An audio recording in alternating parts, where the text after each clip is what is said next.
Hello and welcome. My name is Tom, and you are sitting at the couples table. And I'm Heather. You did it all. I don't know. off. It's the things happen. You had to Hi, do it my again. name is Tom, And I'm Heather. and you're sitting at the couples table. The Couples Table is a live stream podcast here on the channel. Join us for better or worse. For richer or poorer. No, in sickness and in health. No, I say richer or poorer. Oh. I know that for sure. Yay. Yes. Well, 65 episodes. we're off to a really good start today. So Why are we like so bright? Oh. well, babe, some people weren't here before the show started, babe, to do all these checks and things, babe. Hello, everybody. Sorry, I had to scarf down lunch because I had like back-to-back meetings before this, so. There we go. Anyway, we're here. And we're excited that you're here too.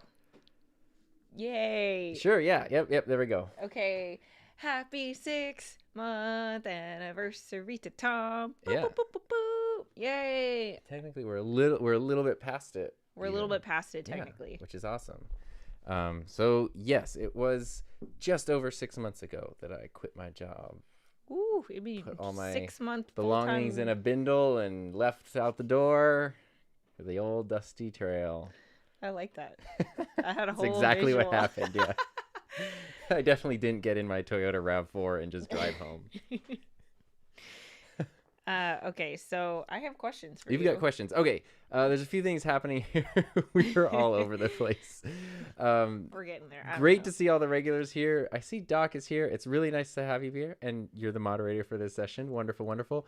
I couldn't find you yesterday, Doc, and I was trying to find you, and then I saw you were on Amazon Live, and I don't know if you did live again there today, but I tried finding you and I couldn't. I just want to know where you are. I just want to get the Doc streams. William, do you also have a RAV4? It's the cool thing. So before we jump into, I actually have no idea what angle Heather wants to take. There's just a few disclaimers I would like to make. Let's disclaim. Not only these claimers, but also disclaimer right here, which would be that a lot of what you're going to hear is positive. I don't know. I don't think so. Oh, a lot of what I'm planning to say is positive and is happy and is very exciting things. And So spoiler alert. want to make sure doing great. that you know that if you have a regular job, that this is not like oh, you shouldn't have a regular job, like you should quit your job and do no. If you got a regular job, especially if you like it and it pays you well, that is awesome.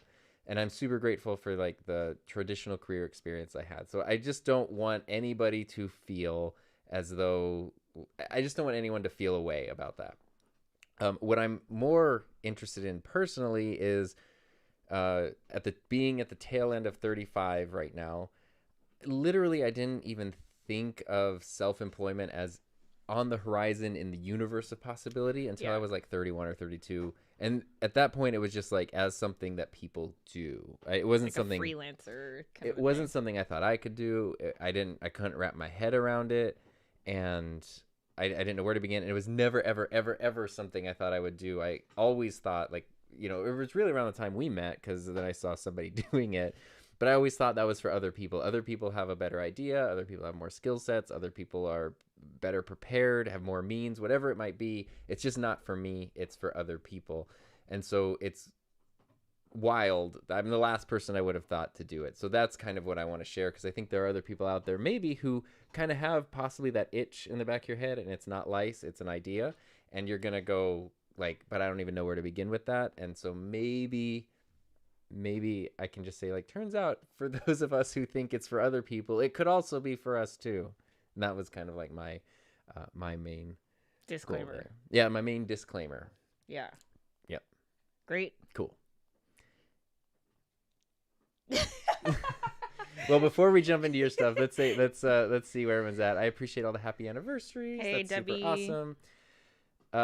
Michael says his sister's doing grading this week. I bet I'm not missing that. Not at all. Although I'm very proud that I was always up to date on my grades. So at the end of the quarter, the semester rolled around and everyone was like, I gotta do grading. I was like, yeah, mine is done, because you still have to do individual assessments and citizenship grades and all that stuff. But there we go. 6 months. Can we sue anyone yet? JK. Congrats. Hey, Amir. Robotrics, some info may interest you humans. Spent 13 pounds on Touch Portal Pro RGB plugin. Totally recommend it. Had Android tablet with no battery and a new... Oh, Great. that's cool. I always love finding new uses for old devices. And Melanie's going to be 31 very soon and freaking out about it. Time is flying. Don't worry. Yeah, I think 31 is going to be a really exciting year for all the stuff that you have happening. It's not life. Gen Yers are the last of the... I cannot do it myself, people. Wait, no, we're millennials. No, I guess that Y was before. Y is millennial. What? In terms of generation, Gen Y and millennials are the same thing. And then there's Gen Z. I don't know how that works. Excited to say my deluxe photo encabulator arrived. Oh, wow, I sure hope. Just be sure that you really calibrate the non-bearing dingle arm. Is working on the behind the scenes video for that, and I can't wait for you guys to see it. I think first of all, I love the reactions on that video, but then I think that if you found any pleasure in that video, you're going to really appreciate the behind the scenes, because then you'll be able to see all it's a deep the dive. effort that went into this video. It's like such a short video, but it probably took, probably more time. The video itself is 3 minutes. The behind the scenes is 18 minutes. Yeah. But anyway. Thank you, everybody, and I'm happy we're getting started today. Okay, so I have a few questions, and here's how I'm going to frame it, because first of all, I have a lot of thoughts happening. My ADHD is kicking in. Okay. So here we go. First of all, I just want to say, as your wife and your business partner, fellow YouTube creator, I just want to say thanks for taking a chance on yourself, for giving yourself this chance to do this, and that I'm so proud of you, of all your hard work, because it definitely wasn't just an overnight success story. I think you make it look easy where you are now, but I had the pleasure of being able to see everything from day one. And I saw everything that you put into your craft and your YouTube channel and every little detail with it. And it's been so awesome to be able to see you really embrace this opportunity to really be yourself and create something that you totally own. Oh. So I think it's like, first of all, I'm proud of you. I'm excited for you. Don't cry, babe. And don't worry.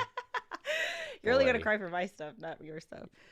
But then also, the angle that I want to take for today's show is really showing the possibility of YouTube. Right. So, okay.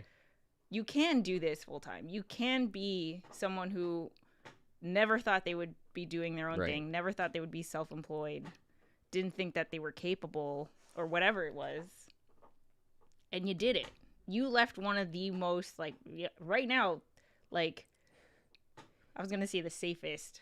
Not the safest. It's quite a tenured union teaching job is fairly secure. Secure is the word. Yeah. You left that to do the most unpredictable thing ever. Yeah, go YouTube. And in my opinion, you're very, very successful at it. Thank you.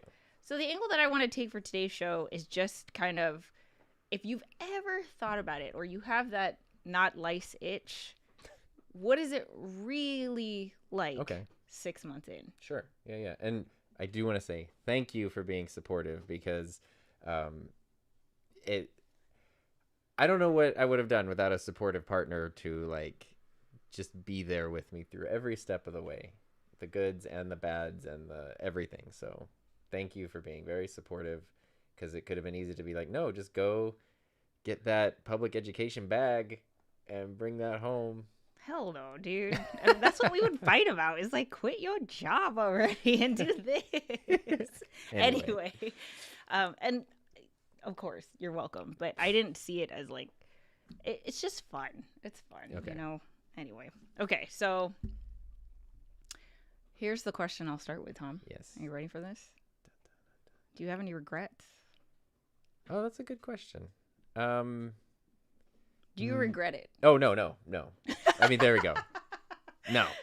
I was thinking about how the transition happened, this kind of stuff, and really no regrets, because even though it happened sooner than I had planned, I'm glad that it was the result of a sticking to my guns kind of situation where I basically had been planning to step away from teaching for a while, And then it just got to the point where it was like, if this thing happens, which in my case was if they made the decision to go back to in-person teaching before I felt it was safe last spring, that I wasn't going to do it. And I didn't. And that's cool, because I think a lot of people say they're going to do stuff, and then when push comes to shove, it's like, nah, I'll just do it and complain about it. So I'm proud of that. And yeah, no, it's been great. No regrets. No regrets. No. Okay. What has been the hardest part? Okay. Is the hardest part what you thought it was going to be? So let me ask you, I guess the pre-question is, why were you so afraid? Or, what? I think there's a lot of different answers to this question. What held you back? Like, what were you most afraid of that you didn't do this earlier? And then now that you're here 6 months in, was that the thing that you should have been afraid of? Okay. So the biggest thing I was scared of was stability and security and losing financial. That. Yeah. Financial insecurity. Because my job, tenured union teaching job, it's not that you can never be fired, but like I would have to mess up really bad to get fired. And I tried to do a good job, so that wasn't the issue. Now you could be like involuntarily reassigned. You could totally switch. Like now you're teaching remedial middle school English instead of, digital media production or something. And you can be transferred to another campus, or there's all these things that could happen that make your life very not fun. But in terms of like having a job that you go to and you get your paycheck for, that was pretty much guaranteed. And the credentials I have are also, well, every credential's in demand now, but they're also, English and career technical education are good ones to have. So a lot of security there, and I was scared of losing that. Turns out what I never factored in, and we've talked about this, is financially, I didn't factor in summers. Teachers don't get paid during the summer. You're basically unemployed. So I know people like to go like, oh, teachers, you got those summers off. It's like, yeah, you could have 2 months off too if you just didn't have a job. So join the party. The difference is you get to go back to a job afterwards. So what it came down to was when YouTube started matching and kind of like passing teacher pay, that wasn't a point that I was comfortable leaving because of all the other expenses like insurance and just wanting to save more aggressively for security reasons and all that kind of stuff, forgetting that YouTube is 12 months and teaching was 10 months. So it was actually like, even at the same amount, you're getting paid way 2 months more pay, which was a decent raise just right off the bat. And that was something I just didn't consider because I was a teacher. Why would I be good at math? So I'm still, the thing is I don't worry about that. Like, I don't worry about paying our bills every month. I don't worry about that kind of stuff. Not that we're just like sleeping in money or anything, but it's fine. The part where I do still have kind of like anxiety is thinking of the future, because I could have just kept that teaching position for 25 more years or whatever, 20 more years and been done with it. Whereas, I don't know, things online change a lot. So what is something that you can make a living off of and what isn't, and stuff might not even exist yet and stuff might disappear. So that whole thing is scary. But I think YouTube, I mean, people always want to talk about alternatives to YouTube, and there just isn't one. For better or worse, there isn't one. I don't know there's going to be one, and I don't know there's going to be an exact one, simply just for the logistics part of it. Not because of policies, not because of content, not because of anything, but because no other place can handle that amount of data coming in and process it and then share it out to the world. Like, the infrastructure just isn't something that even Amazon can match at this point. Although they probably could if they really wanted to. But so anyway, I think things like that, when you just sit down and look at like, oh, this is big, and doesn't mean it never could go away, but it's probably like, it's less scary than being like, I'm going to be a Vine star or something. So anyway, I think that was part of the question. So financial stuff was my biggest thing. It's definitely something to worry about, but because, like, it was not an overnight decision, it was just sort of like I had an idea that this could work, and then now testing that idea for real was scary, but it turned out to be okay so far, knock on wood. What has been the hardest part about being your own boss? So this is when you said, like, I forget, there was a part of where you phrased something like the thing you thought would happen wouldn't. I had heard people who I know, you and others who are their own bosses, saying that, it's really hard to be your own boss. And I always just thought like, you set your times you're going to work, and that's when you work. You set times you're not, you're done. There's no one else to answer to. What's so hard about that? Turns out I was wrong. And so being your own boss is really hard because, well, it's not really hard, but a hard thing about it is drawing that line, because I like what I do.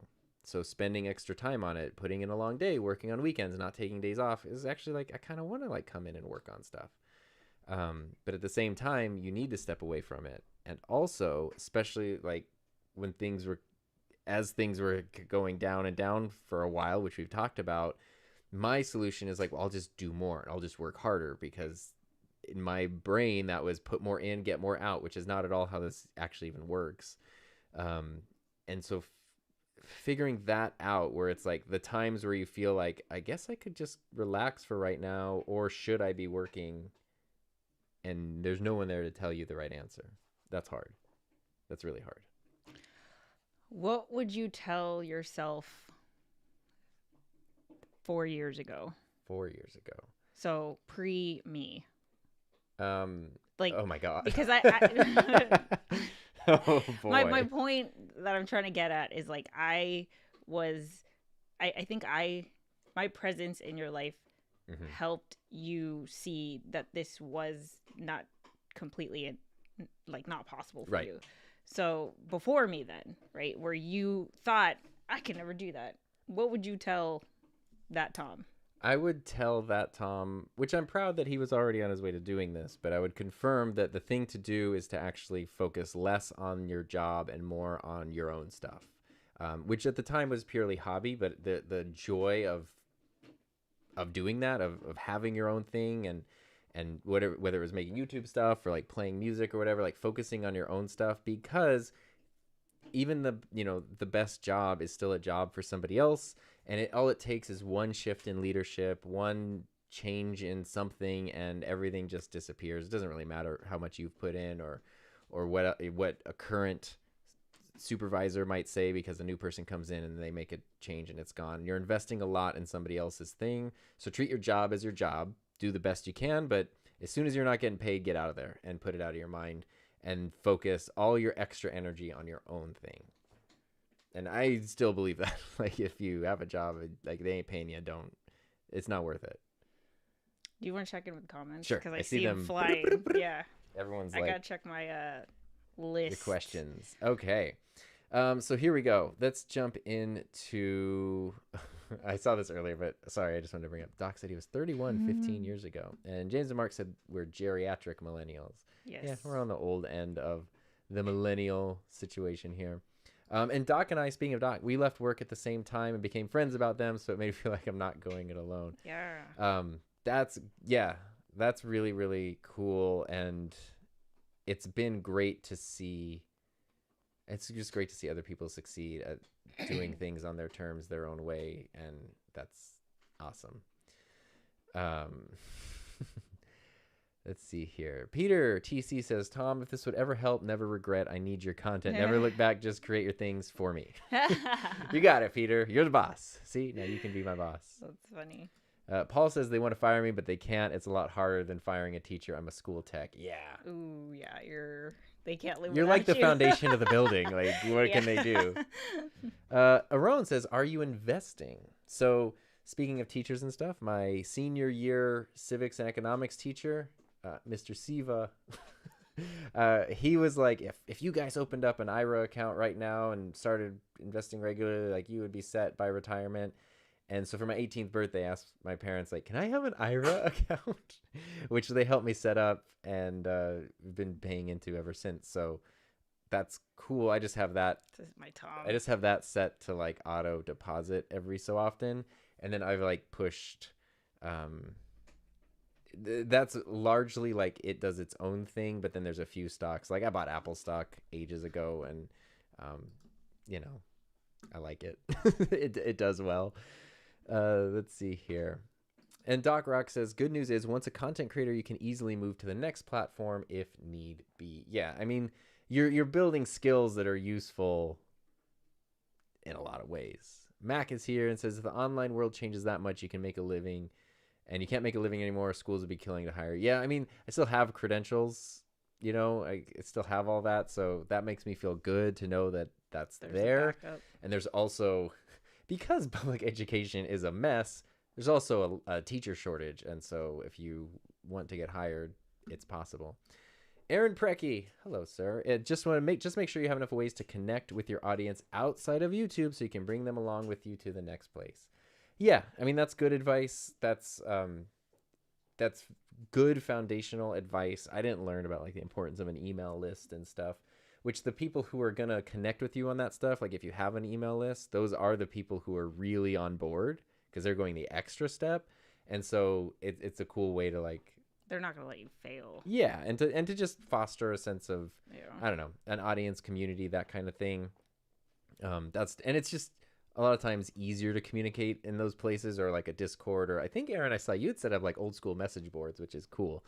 It's just easier to have two-way communication than it is directly on YouTube too. So that works well. Yeah, Melanie brings up the point. 2020 taught me that even jobs we thought were stable are unstable. I think 2020 also taught a lot of people like, wow, putting in a lot of time for these jobs that maybe is something to reevaluate. Maybe. And it goes back, I've spoken very fondly to my Trader Joe's time working at Trader Joe's. But there were a lot of people working at Trader Joe's because they pay really well. And I mean, I worked there, I quit in 2010. So right at the same time I started substitute teaching. And there were a lot of people who worked there who either stopped going to school or went instead because they could get into a management position and make six figures relatively quickly in their early to mid 20s. And they're just like, dude, I'm just a lifer at Trader Joe's. And I got that. But what was always scary and I saw happen is every once in a while, a new regional manager would come in, a new store manager would come in, and those people would be gone. And like another grocery store is not going to pay six figures like Trader Joe's did. So now you went from $110,000 a year to $35,000 a year.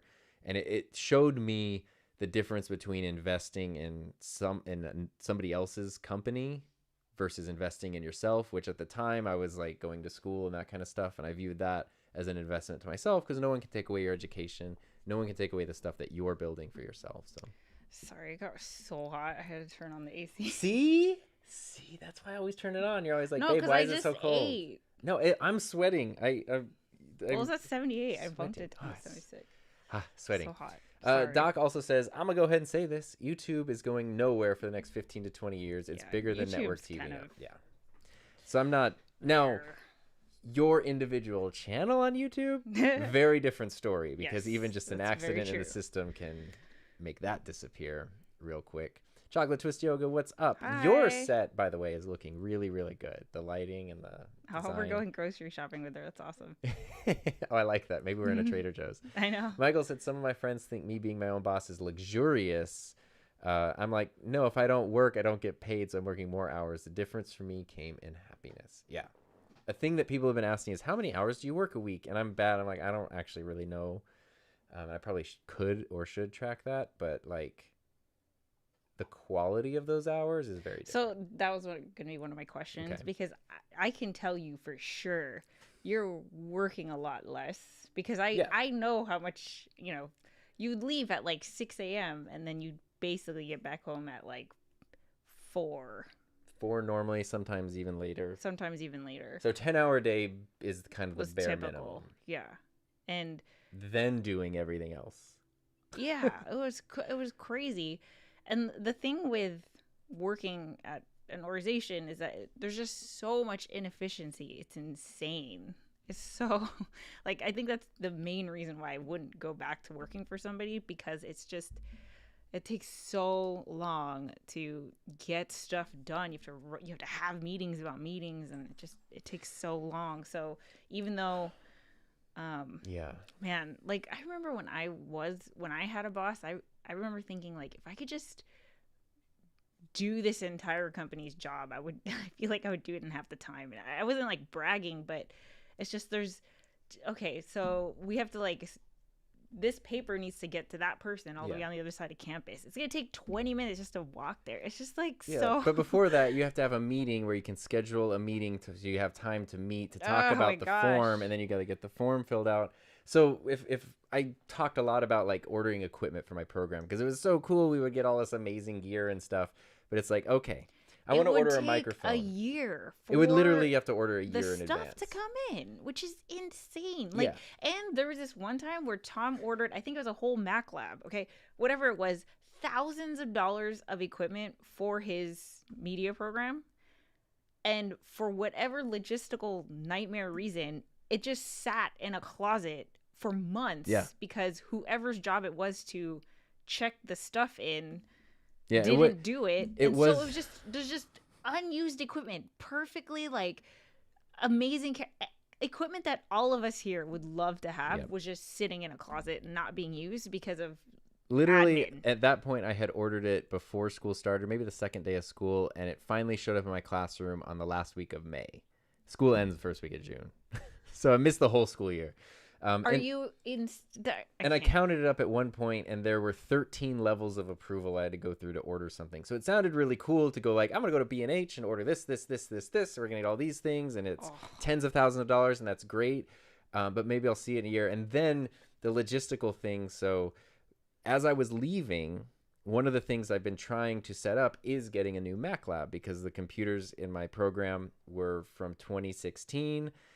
They still work. I mean, they still work really well. They're in great shape, but they're for 4K video and stuff. They're not there yet. So it's like, hey, M1 computers, let's do all that. I've been trying to set that up for a while because it takes so long to do these things. So even pre M1, actually, I put in a request for a Mac lab, and right as I was leaving, I got a thing that came back and said like, we tried to place this order, but these items don't exist. And I was like, yeah, that was submitted like a year or over a year ago. And you know what happens with computers? They get updated. So those computers don't exist anymore because it took you a year to get to the point where you're going to order it. So they were like, well, can you just resubmit the order because model numbers and things have changed? And I was like, yeah, totally. But by the time you get to it and you realize how there's never going to be a thing, I'm like, just order the middle model. Just get IMAX, get the middle one, done. And that's the thing, because I know one of the things that you have struggled with is guilt of like, should I be working? Yes. And so that's why I want to have this particular discussion, because I want you to know, even though you're working less hours, you're getting so much more done. Yeah. Because you are in total control of how you spend that time. I can't even explain that. You can just make a decision and it happens immediately. Yeah. I mean, that could be a bad thing because you could end up making a rash decision. But, we talk it out. We're also not idiots. So, hopefully that doesn't happen. But I will say that Tom and I have very different. So because I have ADHD, our minds work totally different. Tom is of the, I want a clear calendar and I want to be able to decide what goes where. For me, I actually like having things scheduled in the calendar, because if I don't have that scheduled routine, I love it when the whole day is full. Because if it's blank, I'm all or nothing. That's like very typical of ADHD. So like if it's empty, I will sit on the couch. And it's not because I'm lazy. It's just I just figured I'd rather go 200% for 12 hours on one day and then 0% on the other day.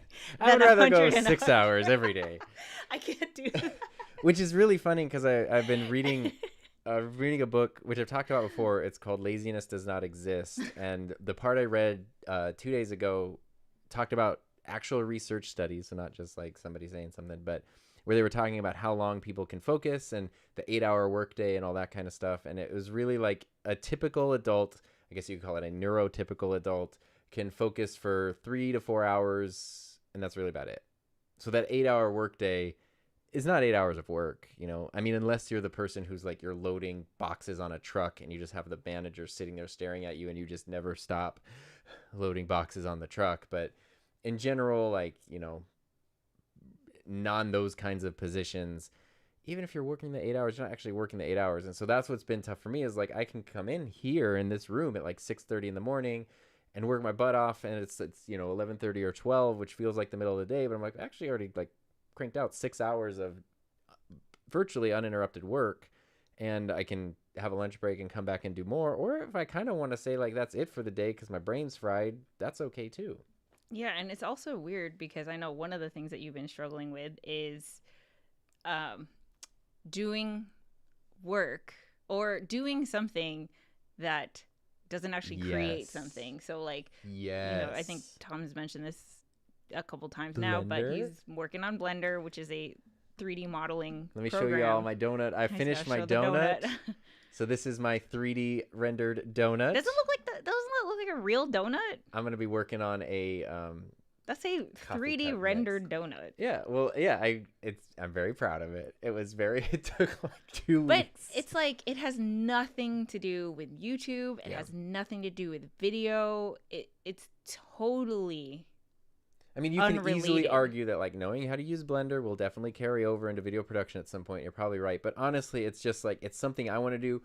I had students who loved learning Blender and they would always make fun of me like, hey Buck, I'm better at 3D animation than you, and I'm like, yeah, you totally are, it's just something I wanted to do, but I never had time for, and so jumping in to do it is really great. But when I'm sitting here going like, I just spent 2 hours on a Blender tutorial, and that's not gonna, other than me showing you the picture right now, that's not gonna lead to like, it's not a video, it's not like an output, or even having a day where it's like not just doing unrelated things, but maybe I'm working on something else that doesn't lead to something you would see, right? Like that could be anything from rebuilding part of the studio in here to doing stuff on a website to ordering another retro cam. Not that, but stuff that doesn't have a direct like, oh, I finished the day and nobody's gonna see anything I did today, is definitely something I'm struggling with. Yeah, presently struggling. But it's so weird because I've seen this happen so many times.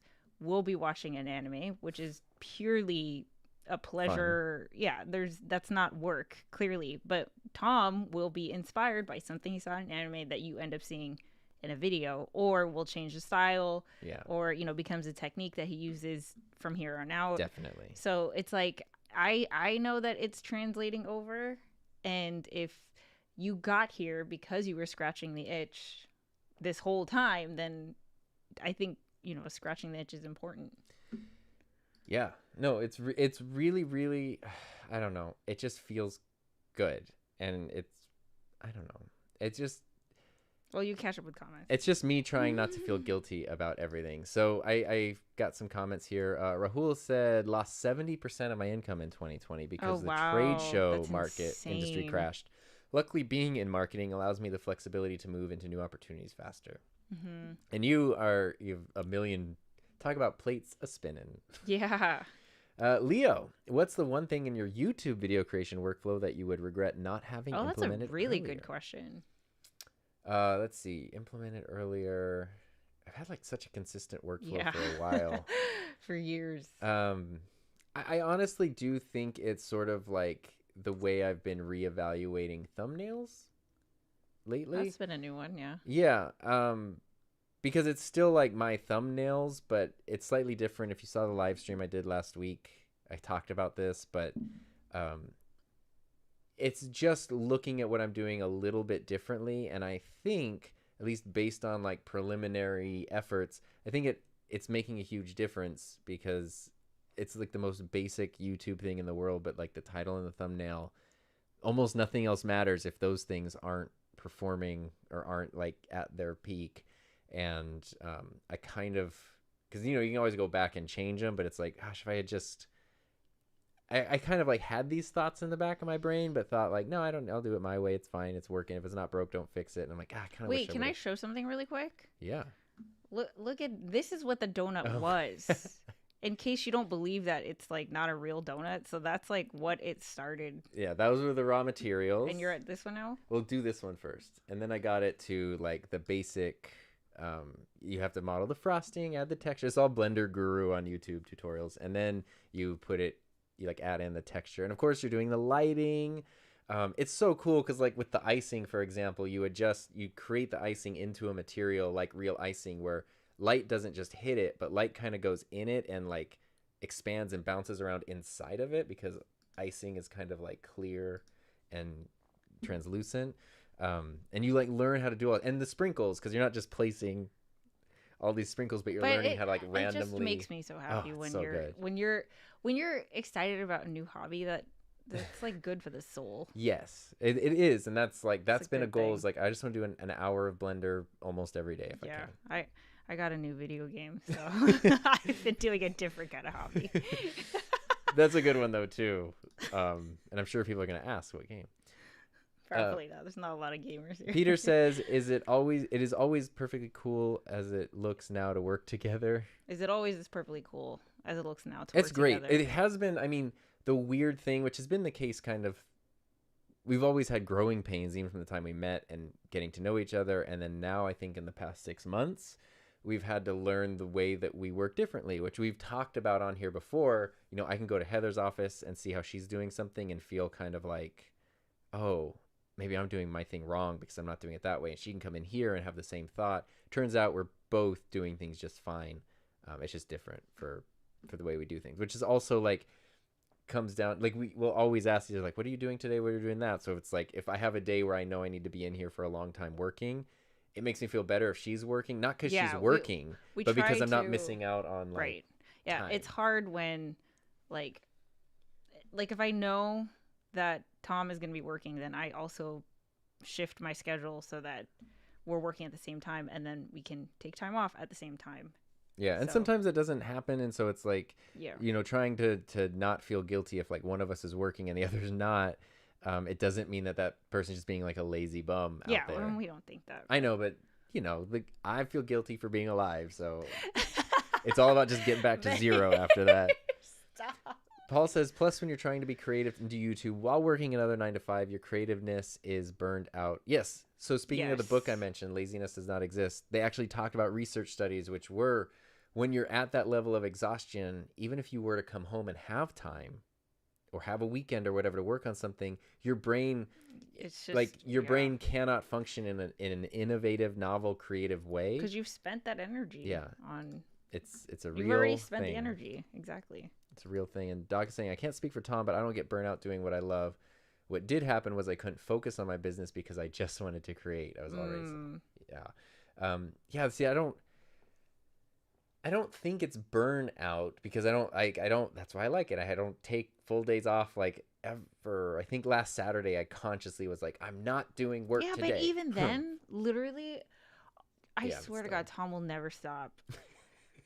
I don't have this problem, and maybe because I'm 5 years in, but yeah, because I remember in the beginning, I felt, I didn't have a partner back then, so like I felt like if I'm awake, I need to be working. Yeah, I need to be doing something. But it's also like it's fun. Like I kind of want, you know, like there's so many times where he cannot stop. So he'll be on the couch, and then something from Amazon will come, and then he has to come in here, and there's a whole 2-hour gotta shift the whole studio. That's what I was gonna say. Is like it's not gotta do tests. It's not stressful work, but you know, just sometimes I wish you would just what? Sometimes you wish I would what? Sit on the couch. I know you tell me sometimes like butt couch, don't move. Yeah, like don't use your brain. I'll try. Beards and Banjos, I work 60 hours per week trying to teach online during the pandemic. Now my state legislators are arguing over giving a one. Oh yeah. Sorry, dude. After the pandemic, our teachers union had been in bargaining since before the pandemic, and it hadn't gotten a raise in several years. I forget how many. But after all that, after the first big, year of online stuff and all the insanity, going back and just asking for the 1% raise, we're counter offered with an offer of 0%. Like, are you kidding? 0. Anyway, I quit. So I quit. Oh my gosh. Yeah, and before full time, I would think about things that cost $100. Now I earn enough not to care. My threshold has moved to $500. See, I had this thought the other day, which isn't really content related. Maybe it's more adult related, but we were in Best Buy because Heather needed to get her game and needed to get a hard copy of it. And I was in the game aisle and I was like looking at stuff, and I was thinking of when I was a kid, if I want a new video game, there's a whole months long endeavor. The amount of yards that were raked and weeds that were pulled is a lot. and sweat that was dripped. And now I was like, oh, like literally we could just get anything, not because we're flush with cash, because the game is $60. Like we could get anything we want here. If we wanted a new console, like, and this isn't braggy, but it was just like, God, how amazing. And then I didn't buy anything. But yeah. It was just like such a cool, like, just that thought. Yeah, I mean, and I've seen other people online talk about this, that when they became adults and got to a point where they could go grocery shopping and buy groceries without looking at prices, which I definitely like remember that shift of just like, I'm gonna go sure put everything in the cart and go because I need food. This is the food I'm gonna eat. Versus when it was like, well, this is $2.79, this is $2.39, but this is 14 ounces and this is 12. Like, oh man, yeah. Yes. And Chris, happy early birthday, because you turned 42 on Saturday, so this topic is timely. While your job is secure and provides for the kids, you're not passionate about it anymore. I want to teach my kids to go for their dreams, not just security. I think that seems to be like an awakening that's happening culturally, where people are sort of like... Yeah, and, you know, I've been doing a lot of studying about economies, and I think just the previous generation literally was not... They did not have the luxury to, you know, pick a job based on there wasn't the luxury what they were good at or whatever. It was and just it wasn't the even like job you had. Because I mean, if we're gonna be real, our generation is the first one in a long time to overall do worse than our parents' generation financially. So I don't even know if luxury is the right word, but possibility. What are you gonna do? Put stuff on YouTube in 1986? Well, it's crazy because I was thinking about how I grew up pre-med. Like I was supposed to be a doctor, but I don't know if I've said this before. Your girl faints in the sight of blood. So I don't know how that, it just wouldn't have worked. But the question of like, do you want to do this? Is this what you're naturally good at? Like, would you even be a good doctor? Or are you just going to put up with it? Like, these are questions that, you know, my mom didn't ask herself that. My dad didn't ask himself that. Himself. Yeah, no, himself. Ask yourself. Well, yeah, so my grandparents were born in the 19 teens. And so Great Depression, World War II, that whole thing. And then it was like post-war, you could get a house with a single income. You get a job at a company and you work at the company for like 40 years and then you retire. Yeah. And that was just how it was. That does not exist really anymore. And yeah. And that's why I think it's important. It's so important to save for retirement. But this idea of like, when you hit 65 and you're retired and then that's when you start to celebrate and go crazy, it's like, well, yeah, because you were also trapped in a job that you didn't really want to just be unhappy for like 20 or 30 more years. It'll be fine. Like, no, because again, as we talked about, lucky because we can think that way. Like, of course. We have that opportunity. But also like, well, this is something I've been struggling with, because that's a thing is, trust me, this has been a thing my whole life of, I have this problem. Well, people in the world have it worse. So what am I complaining about? Other people's struggles don't invalidate your own. And everybody has their own different challenges and their different ways of approaching things. And if your benchmark is like, I can't do things or enjoy myself until everybody else is also taken care of, well, guess what? Now nobody's going to be happy, because it's never going to happen. Everyone thought that way. Then. So you can do the best you can to have the most positive impact on the world that you can. But also, like, if you're in that position, a very fortunate position where you can have an option that few people in human history have had, aren't you almost obligated to take it then? Versus the people who don't even have the option to begin with? Like, that was kind of a thing that I was feeling, was like, I'm in a position where I'm like, should I keep my good job or take this other really cool opportunity? And then was thinking about like, wow, I mean, I remember just trying to earn money to survive. And there are other people who are like in far, far, far, far worse conditions than that, who would like love to just have a job or a place to sleep. And it's like, if I'm choosing between these two things, and like, just take advantage of that opportunity and like take it to the max. Don't choke at the finish line or whatever. So I have a couple more questions. Yes. Knowing what you know now, what do you think most prepared you to be able to, because to me you're successful, so I'm going to say that, okay? To be successful at what you do right now. like over your whole life. So not just, Okay. in the past. We all know that you were working 2 full-time Yeah. jobs. So this is to the get thing to we this point, talked about a few weeks ago was like, just the work and the like, well, I've worked so hard and I work this long and you haven't had a day off in a month. I haven't had a day off in 3 months, like that kind of thing, which is bad and toxic and not great. However, I was raised with a very strong work ethic, and it was always super clear. Like, I mean, in high schools, I started working in high school and never stopped. Tom like had no life. Just full-time school, full-time working. You slept 4 hours. You worked 2 jobs. Like, it makes me feel bad. I was just like partying in college. So the thing is about that, as I've said, like putting that much energy, sometimes you have to do it. Like, I hate to say it, but in certain cases, dues just have to be paid. He paid your dues. And it's not necessarily that like you can't be happy without it, but to get to a point where you're even in a position to have options, sometimes you just gotta like slog through it. And in a way, it is probably good to work a crummy job or a service industry thing or whatever, just to have that experience. It changes it just changes things.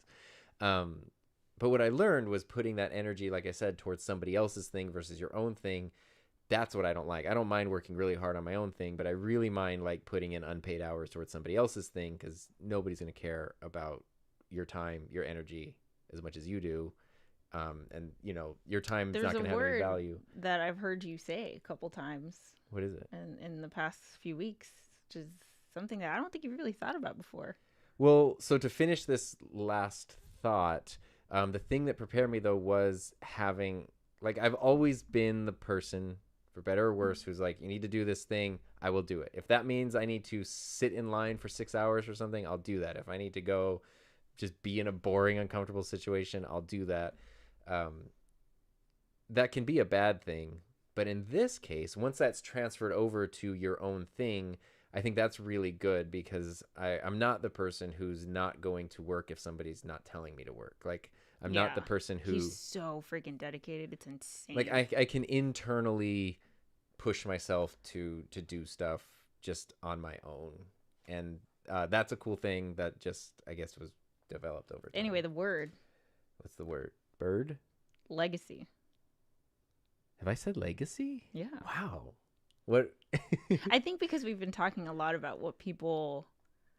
I did a whole yearbook theme on legacy. I love legacy. I mean, I think that's the reason I have like sold clients on this is what YouTube is. It's your legacy, because that's how I see it, but for you, it's interesting. And I think the reason why it's come up is because we always talk about what people are creating on their YouTube channels. Mm-hmm. And sometimes, well, a lot of the times, even though it would be where all the views are or all the money is, like, that's not what you want your legacy to be. Right. That's what you look back on, and it's just like, it's, I don't know. It's just being we don't have to get into that, but it's being able to look back on the stuff you have done, the impact you have made, whatever that might be. It doesn't mean everything needs to be super profound. Like, you can make a video about a microphone boom arm. You can... Or the photo encabulator. Or the deluxe photo encabulator. You can do a goofy... You can be goofy, you can be serious, but ultimately when all that stuff comes together, it's like, what was the purpose of it? Is it harmful to people? Is it negative? Are you just a commercial? Are you just the marketing wing for some company that doesn't actually care about you? Are you doing something creative that you're passionate about? Is it going to inspire and motivate other people? That kind of stuff those are cool things to consider when you're making decisions. That's one of my favorite things about you, is that you care. You care about the impact. Well, so do you. Well, I know that. Yeah. But like, I'm talking about you right now. Sorry, my nature is to deflect it back. Oh boy. But yeah, I mean, those are things like, I know 35 is not old, but also like time goes very 30s fast. are the best so far. And wanting to just take advantage of like literally there's so many times where I'm like, oh my, like I can't, like, I'm lucky that I can move. you know, if I'm riding my bike and I'm like, I can move my legs in a way that like it doesn't hurt and I can do stuff, like that's really cool, because there's a lot of people, and there could be times in our future where just like going from sitting to standing is an ordeal or not even possible. And so like really enjoying that, which is why I do think it's foolish to say like, well, I'm just going to put off everything I want to do until the circumstances change. Yeah. Or until it could be worse. Until I'm like pre-elderly, at which point, like, I'm really banking on not having a health condition, not having an injury, not having some accident happen. And it's like, oh, good thing. Like I dedicated all those 80-hour weeks to my boss, who really appreciates it. When it's like, I could have been doing something like super cool that I care about. Yeah. You want to check in? Yeah. Sorry, we haven't been checking in. I just wanted to make sure we're trying to like have a balanced discussion. I think it's a good thing. Jessica's here. Saw research that 60% of people would take a pay cut to stay work from home, which I think is horrible, and that the rise of IATSE strike. Oh, isn't that I don't know much about this, but I've been hearing about it. Hearing workers' stories make me worried about the future. There's definitely a lot of anxiety there. Greg. By the way, Greg, I'm 20 minutes into your episode from yesterday. Oh, so good. Yeah, and Dog is saying it's not frivolous, but buying what you want without too much pontificating does feel better. It's also like there is time is a thing that has value, and the more time that you spend agonizing over the 20% difference in a small thing is like, dude, just make the decision and go. Like, yeah, dude. Let's move on. Here's Rob. Working with doctors, I know that many were pushed into being a doctor by their parents, are now miserable and want to get out. Yeah, dude. Yeah, that's tough. Like, straight up, I saw a C-section during an internship and fainted. That's how I ended up switching out of pre-med. That's when you learn. Because I told my mom, like, yo. And to this day, she's trying to get me to be a nurse. You know, like, that'll never, I don't know, won't change. But what's also those jobs, I mean, doctors, nurses, teacher, like jobs where a lot of it is like highly empathetic, very care-based, very like you are constantly concerned with the well-being of many, many others around you beyond just your normal family and stuff.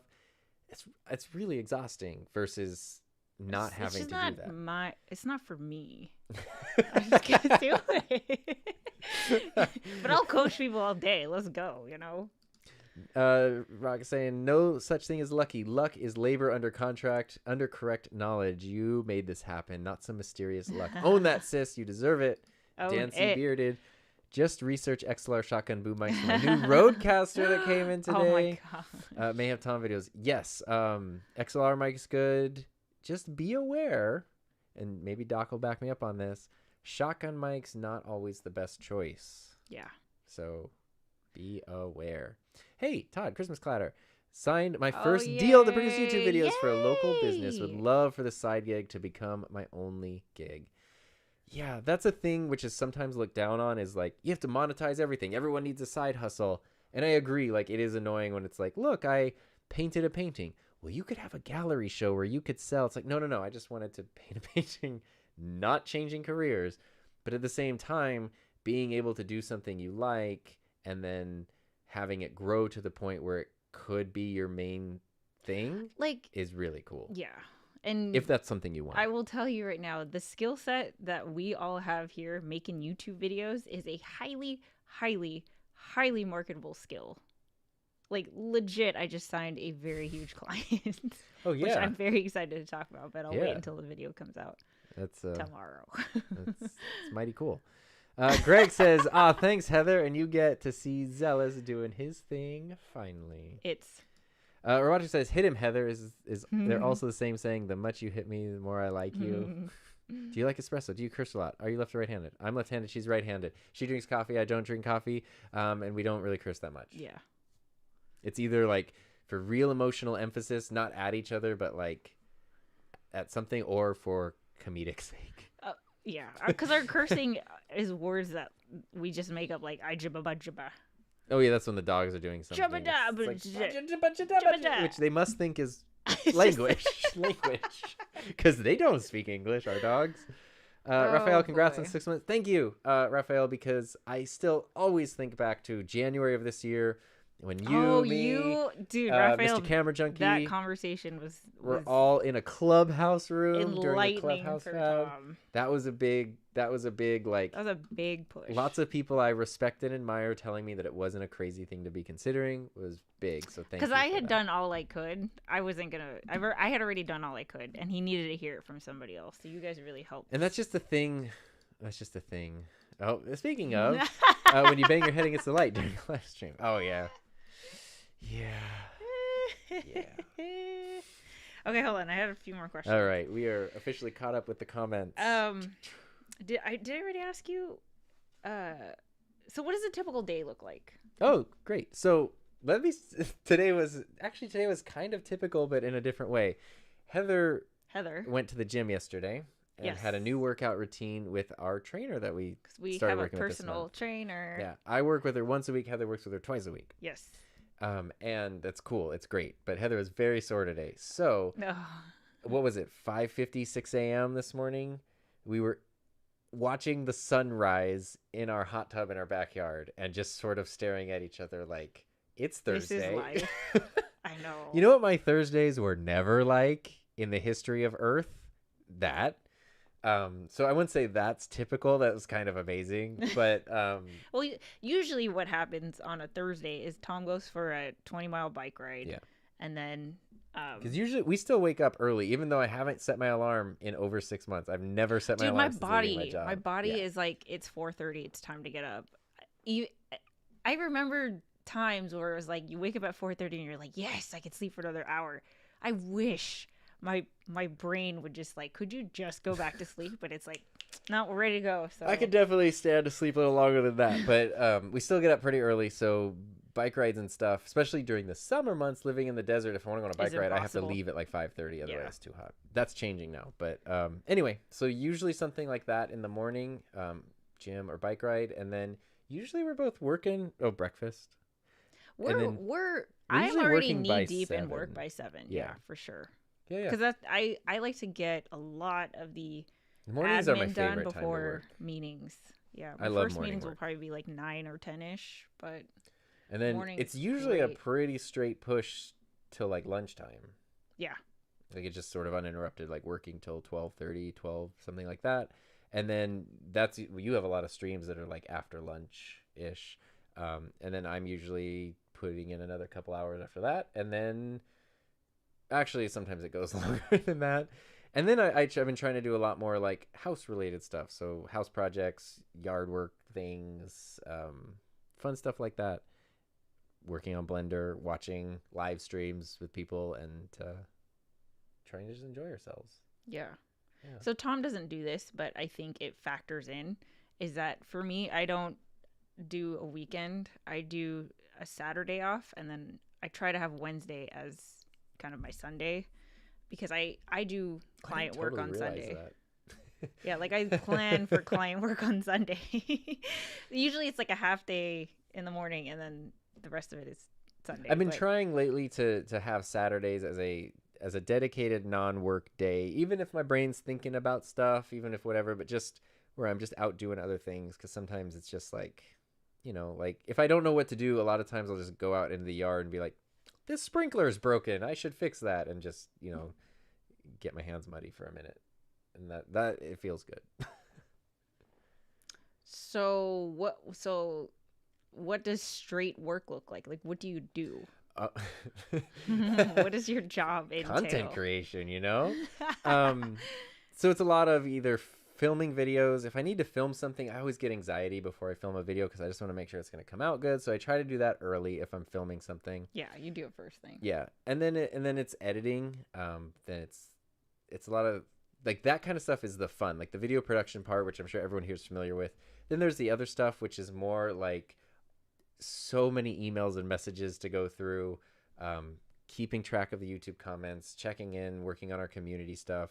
Really been trying to like spruce up my website a little bit, a little bit each week, something gets added and beefed up there. And lots of meetings and like Zoom stuff and that kind of stuff happens too.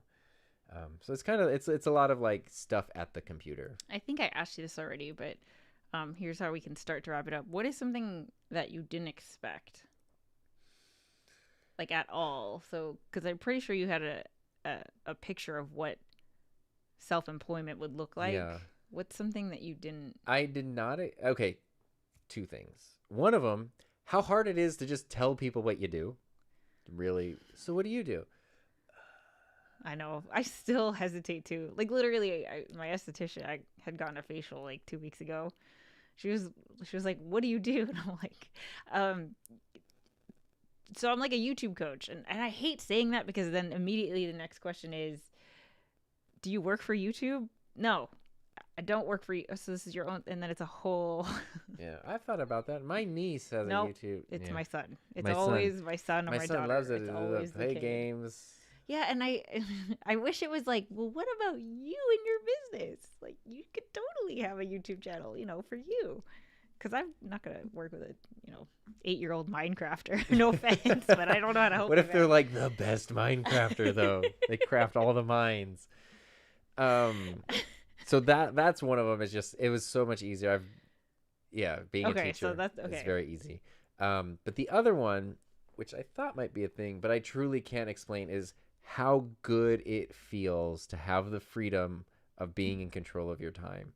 I can't communicate that fully. I cannot. If you've experienced it, you understand it. If you haven't, I cannot actually communicate it to you in any way. I thought it would be nice, but it makes me sad for how much of how many days I woke up wishing the day was over and the sun wasn't up yet. Like, Aww. I know I've talked about that before, but literally your first thought in the morning is like, when can I go to bed again? Okay. This is everything I need to do today before I can finally maybe have time to do what I want to do or just get back in bed. Versus every day is just I love this. Yeah. And now this is happening. It's like being a dog, you just really getting to feel more present in the time. Yeah. Is so good every day. I don't care when it's Monday. I don't care when it's Sunday afternoon. We forget what day it is. We went to the gym on Sunday afternoon or whatever this week, and I was just like, what we would have never done prior is go to the gym at 5 p.m. or 4 p.m. on a Sunday, because I would have been deep into Sunday scaries, full of anxiety for the week, and also wanting to save as much energy as possible, not go to the gym and just expend energy and take up time on the weekend. And that just is not a thing that exists anymore. And I can't explain it. It's just it's the absolute best. I wish every person could experience it. I wish. I just can't even describe it. Okay, so here's my last question, and then you can check in with comments. What would your advice be to not you, it would probably be the same, but what's your advice to anyone here who might be thinking about? Okay. So very just speaking broadly, first thing, what I started off the podcast or the stream saying was, if it's something you think you want to do, but you don't think it's for you, because I've always had that limiting, that's for other people, that's not for me belief. You're wrong. Flat out wrong. Now you have to have a plan and an idea and skill set and all that stuff. But if you have those things and you're having the idea, but you're thinking that's just not for me, you're wrong. A lot of the reason that you might be feeling that way is because it just feels like a mountain that you can't imagine climbing, and you're trying to imagine reaching the summit and all this kind of stuff here. And it's just put on your shoes, just get to the mountain, just take that step, just put your hand here, just do that. Little tiny steps by steps. Don't look at the whole thing where you're I need to shift every part of my life and try to get go through a transitory period as if it's not going to take an amount of time. It's going to take time. Transitions are hard. And if you just break it down chunk by chunk, just little piece as it comes, little opportunity here or there, that will suddenly, you'll be wow, I'm a lot further along than I realized. And it seems like more things are possible that I didn't think were possible. And that's a really good thing you can do for yourself. And then it would also be okay if you get to that point and you decide actually, no, not my thing. Totally cool. But you can be the one that decides. You don't feel like you were never even given the chance. Yeah. I know this is about you, but I have as advice. all things should be. Yes. I have advice I'd like to give. Yes. What would you? So my advice would be to always focus on creating opportunity. So even if you're not 100% sure whether things are working, as long as you are doing something to create opportunity and potential for things to happen, and thus making it so that doors can open, I think that's good. The part that really tripped me up for years, which I'm thankfully took me 4 years to get to this point, but I can finally say no to things. And it was so hard to say no, because especially for me, like, everything sounds like fun. Like, everything sounds like, well, why wouldn't you do that? But everything takes time, and there are going to be things where it's like, oh, hell yes, I'd want to do that. And this is what made me think about it, because Doc says, imagine getting hired by your favorite streaming software company to make YouTube videos full time. Like, if you had said yes to something else, like, you may not have been able to something else you weren't even interested in, really, but you just felt kind of obligated, or like half interested, like, man, well, I won't get another opportunity better than this, so I better take that. So like, my point is, if you're leaving a full-time gig to do your own thing, like, don't keep the control. And if there's any doubt, or I guess a better indicator for me is, like, if an opportunity comes and you're just like, heck yes, no hesitation, say yes to that. And if there's an opportunity where it's not a heck yes, then I would wait until you find the one that's a heck yes. But you don't invite the heck yeses to even happen if you're not creating opportunity. So you never know how those opportunities might play out. It might be a guy who leaves you a YouTube comment, and then bam, your life changes forever. But I'm telling you, if you weren't here 2 weeks ago, that video was a video that's, at 200 views 4 years later. So it wasn't anything remarkable. It wasn't a thing that was like, getting all the views or anything. But you have no idea. It wasn't even the most effort you would put into a video. It's a good video, but it's like, you have videos that took way more effort to make. Are you kidding? Yeah. Bailey said, last night about midnight, I watched Heather's video she made a while ago about making an intro like Tom. So I spent 30 minutes making an intro at midnight because I couldn't sleep and had a jolt of creativity. That's so cool. And that's, speaking of time, it's those kinds of things where it's like being able to do that, but not feel like now you're going to pay the price the next day. Because that's always been like, oh, I could stay up working on this, but now I'm going to be really tired when morning comes around. Doc says he can't explain it, but Tom's close to explaining it correctly. That's all I aim for, just in the ballpark. Raphael says, people think it's crazy when working hard for 3 to 5 years to build something for yourself, but are completely fine working 40 plus years building something for others. It's fine if you are, but I mean, there are certain things that you can't do by yourself. If your passion is to be a doctor, you can't just be guy in parking lot. Like, I'm a doctor, trust me. Like, no, you kind of need the infrastructure of a hospital or whatever. Yeah.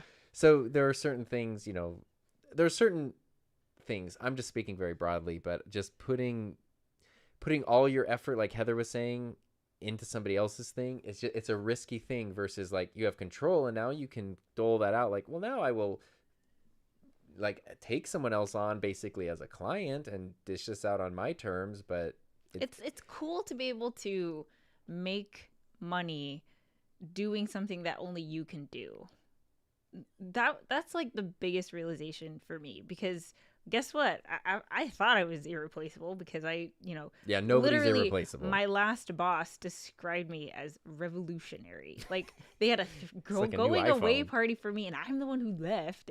Like, I quit, and they were like, "We're gonna throw you going away party." It was the first party in like 20 years that they've even thrown for somebody, and they called me revolutionary, and bam, 2 weeks later there's someone else there.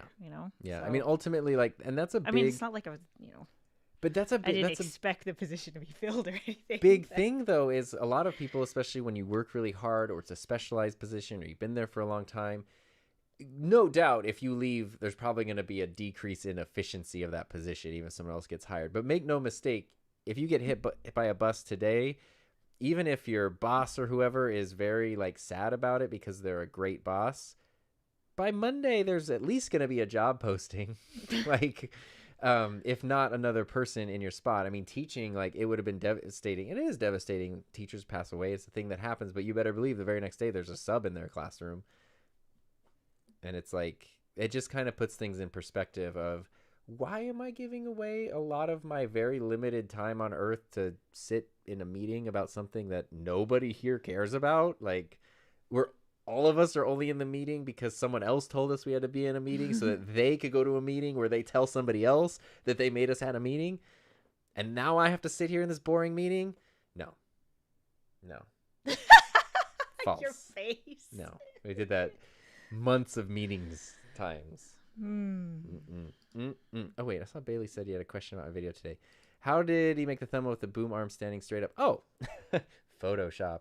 Because the boom arm, I had an articulating arm mounted to the desk, and then the boom arm was attached to that. And because it was on a solid blue background, it was very easy to just Photoshop out the articulating arm. I want to say this really quick. JP, what's up? Oh, JP. If it was easy, anybody could do it. Building something of substance requires time. So going back to the disclaimer, not saying that this is for everybody, but if you're thinking that it's not for you for some, that you're uniquely equipped to fail at this, that is a mindset shift. 1,000%. A limiting belief, as Doc would say. Yeah. And that's, I think that's why I wanted to start off by saying, like, if you have a traditional job and you love it, stay there. Amazing. Awesome. Like, please do not feel bad. I mean, there's downsides, like you probably don't have as. I'm still waiting to be a company's number 2. Like I mean, technically, well, I should be number 1 in our company. So then it's a minority-owned, female-owned business. But yeah, no, seriously, like I think that would be so cool if I was just like number 2 at a company. I don't know, I'm very happy doing what I'm doing, but babe, you just need them to be number 2. Like literally this morning, I was like, dude, long story. It's not about me, but I've been like, it can be about you.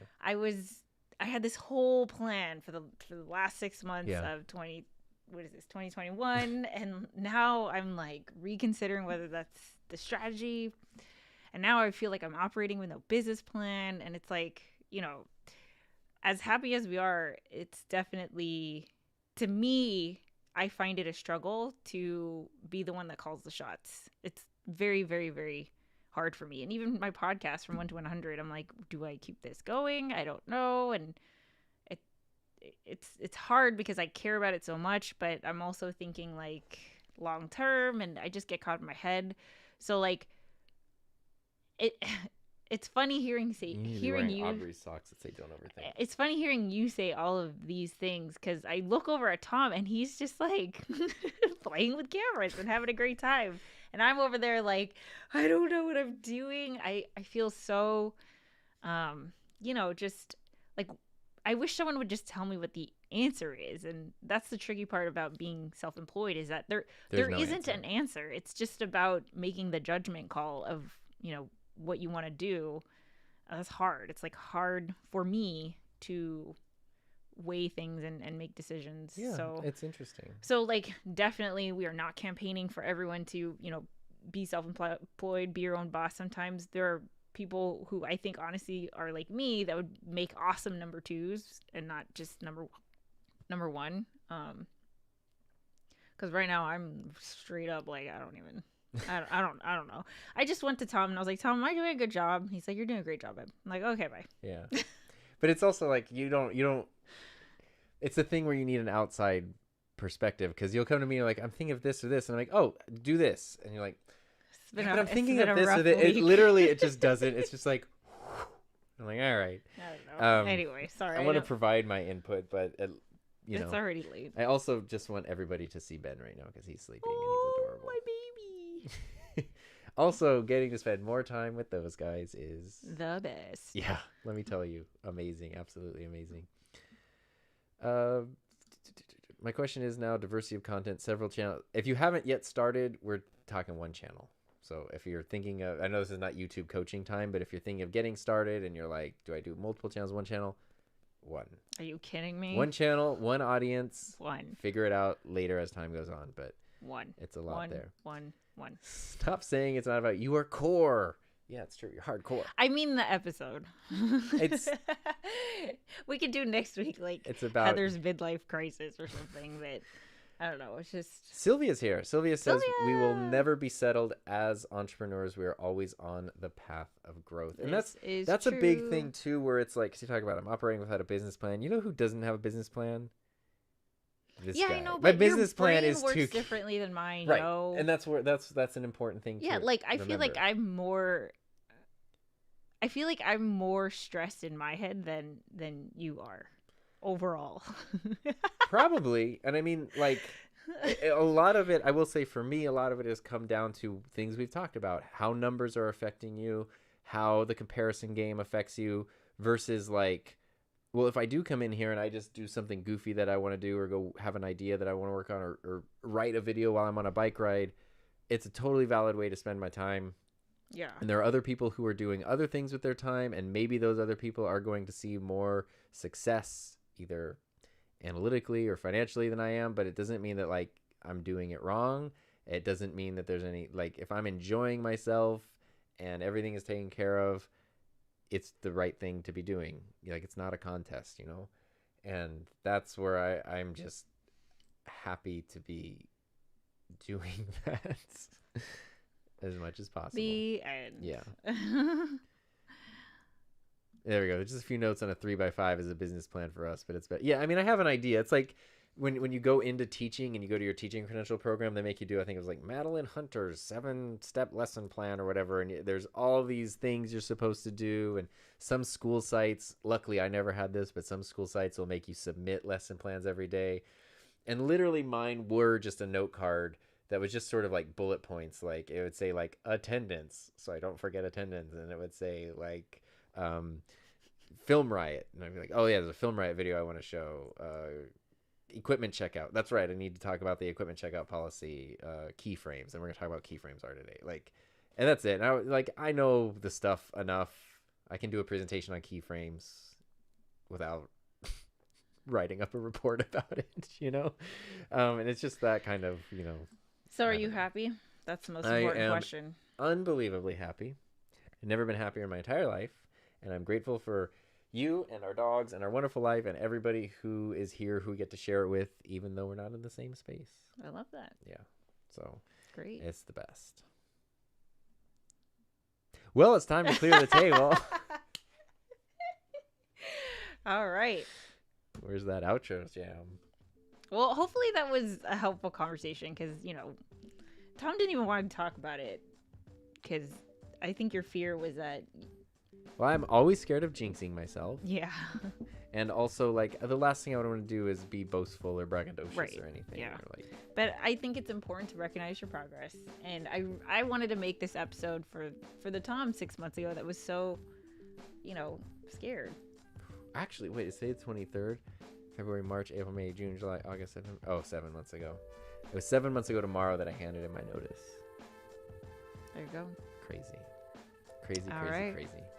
All right, guys. Well, thanks so much for being here. We always appreciate it. And a lot of you will see in your streams throughout the day and the week and stuff. Yeah. We hope you have a safe, happy, healthy, fun rest of your day.